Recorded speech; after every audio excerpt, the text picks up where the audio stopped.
Ladies, gentlemen, producers, exporters, importers, local and international guests, welcome to Perth 2017, our Live X conference.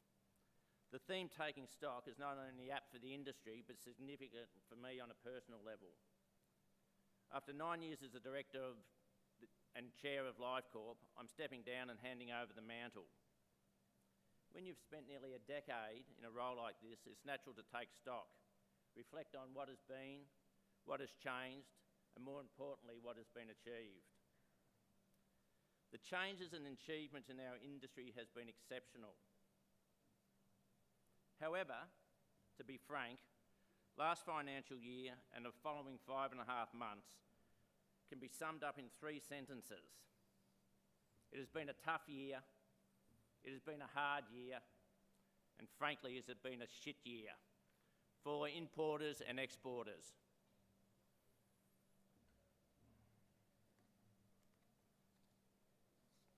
This is all driven by the high prices of Australian livestock. And as a result, in the past year, has presented challenges including importers seeking alternative protein sources for red meat. Importing governments are looking at breeding programs in the domestic sector to push down prices. Exchange rates have been going up, and there's need to be sustained for long-term customer relationships that are placing additional pressures on exporters.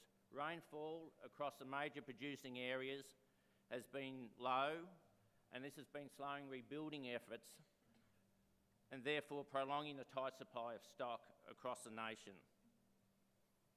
Change in the regulatory environment has continued, with exporters showing considerable adaptability to respond to uncertain new requirements.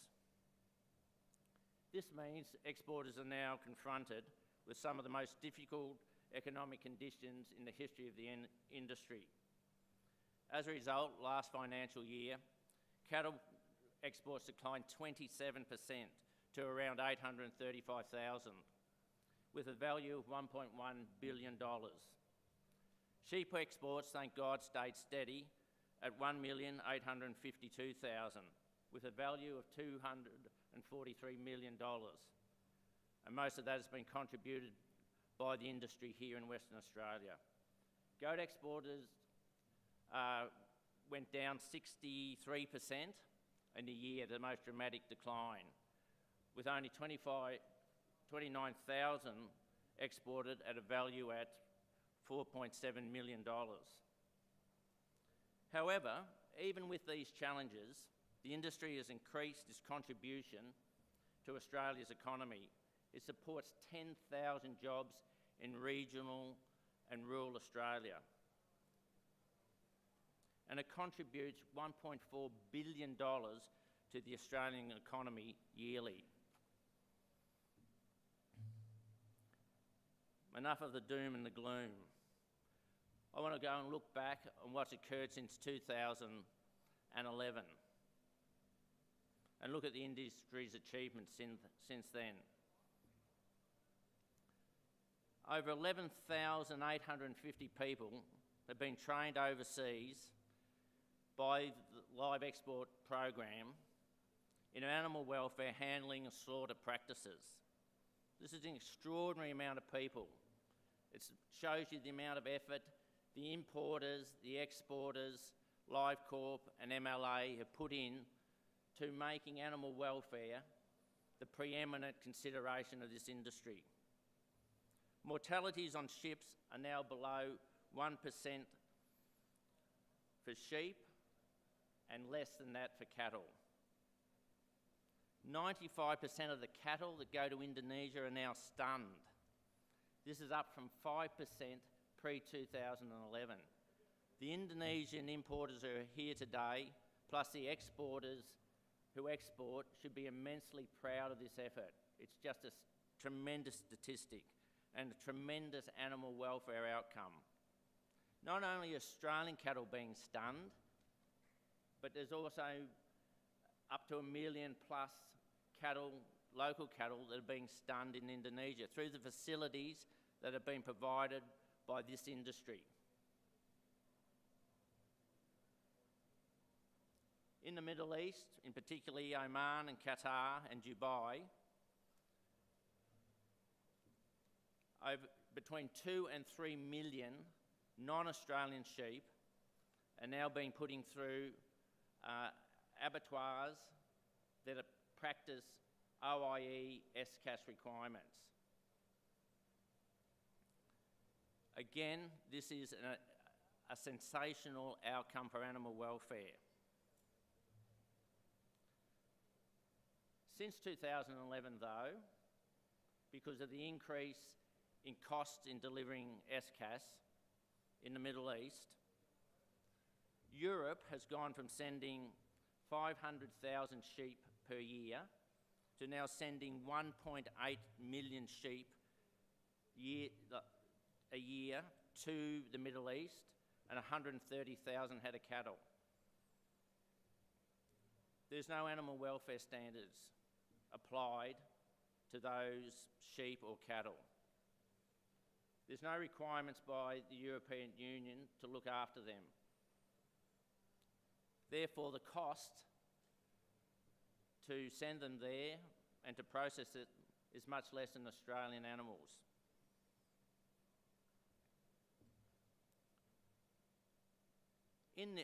What has been achieved by this industry, unfortunately, in my opinion, gets no credit from the Greens, Animals Australia or the RSPCA. And I call on the RSPCA and Animals Australia to work and go to Europe and lobby the European governments to have the same animal welfare standards applied to their animals that are applied to our animals. It's only fair, it's only just.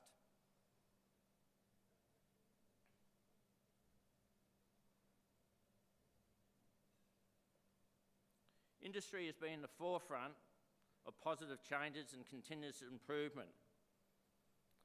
Lifecorp and the industry is not complacent.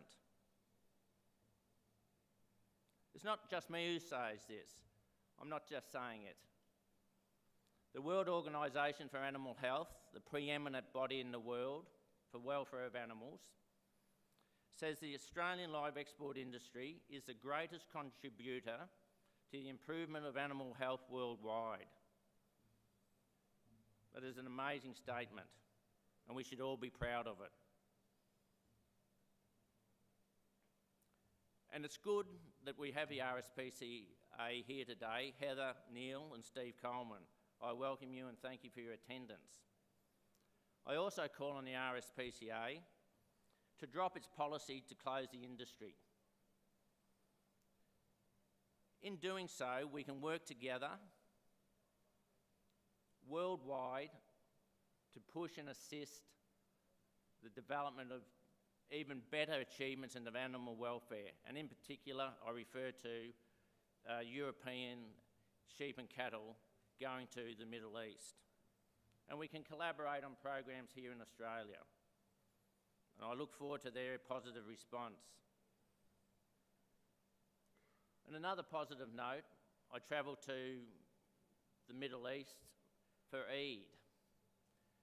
And I had the pleasure to be in Kuwait for the first time. I've been to the Middle East numerous times. I've never been to Kuwait. And Kuwait has given us a lot of trouble with sheep out of the supply chain over the last 3, 4, 5 years. But I'm pleased to say the work of the importers and the exporters, together with the live export program, has achieved a very positive result in keeping the sheep in the supply chain. I didn't see any out of the supply chain. We had a good look around, and if there was around, there was very, very scant numbers. So everybody should be proud of that.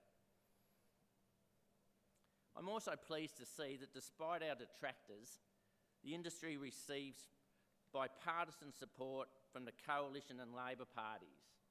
I think this is very important for the industry. And it's great to see Simon Crean as chair of ALEC, throwing considerable knowledge and intellect behind this great industry. It has been a pleasure to work with him. And Simon's commitment to this industry and improving this industry knows no bounds. And over the last 2.5 years working with Simon, it's great to see his personal effort in rectifying the problems of 2011. So Simon, thank you on behalf of the industry for your great work.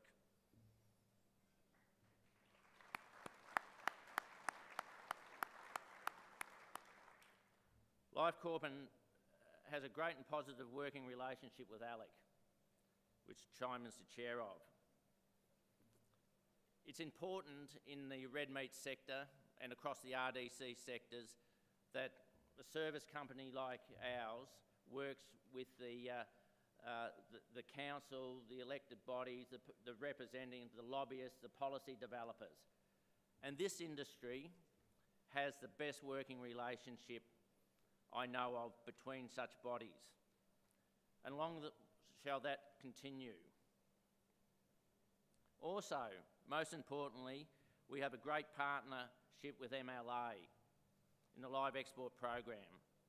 And it's great to see directors from MLA here today. Alan Beckett, Jeff Maynard, Erin Gordner and Richard Norton. Along with MLA in-country staff who work in the LEAP program and their managers. I'm personally thankful to Jeff Maynard and Alan Beckett for their outstanding support of the live industry within the MLA board. Their contribution has been strong, it has been huge, and it has been honest. So I thank those two.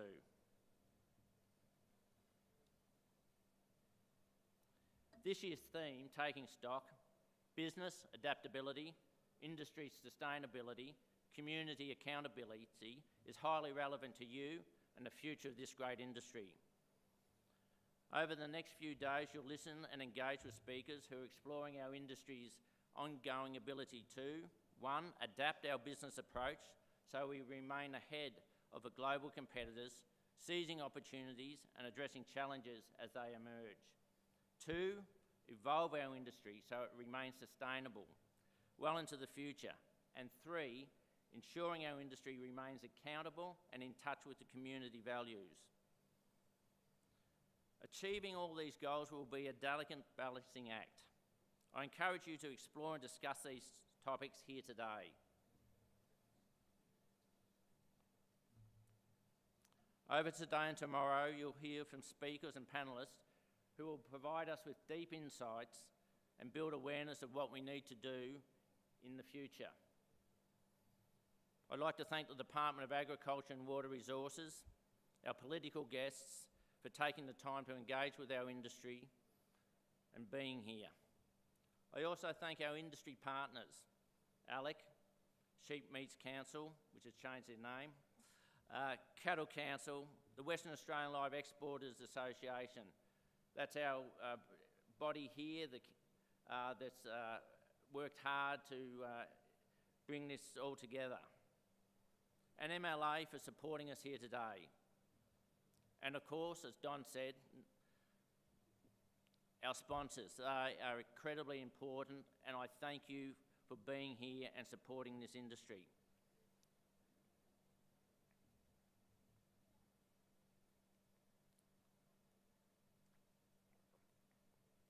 In closing out my 9 years of service to Life Corp, I want to say how deeply impressed I've been by the industry's resilience and its ability to adapt and seize all manner of opportunities and challenges.